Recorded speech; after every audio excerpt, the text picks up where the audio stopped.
आज हम कहानी सुनाएंगे एक खूबसूरत से जंगल की, जहाँ पर बहुत से जानवर रहते थे और अपनी मस्ती में मस्त रहते थे। लेकिन उनके अंदर एक चीज कॉमन थी और वो थी दोस्ती। हाथी राजा सबका दोस्त था। लोमड़ी चालाक थी मगर दिल की बहुत अच्छी थी।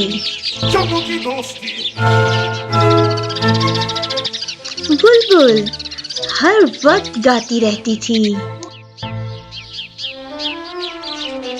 और खरगोश सबसे तेज दौड़ता था। एक दिन एक बड़ा सा दरख्त टूटकर जंगल के रास्ते में गिर गया, जहाँ से सब जानवरों ने गुजरना होता था। हाथी राजा कहने लगा, ये रास्ता तो बंद हो गया है, अब सब यहाँ से कैसे गुजरेंगे? लोमड़ी चालाक होती है, वो कहती है अगर हम सब मिलकर ये दरख्त हटाएं तो ये हट जाएगा। बुलबुल कहती है मैं सबको बुला के लाती हूँ। वो जंगल में सब जानवरों के पास जाती है।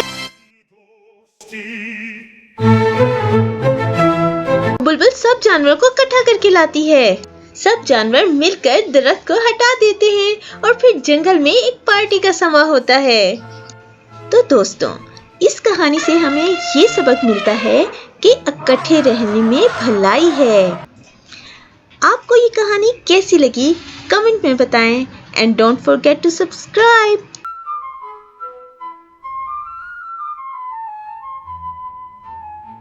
जंगल की दोस्ती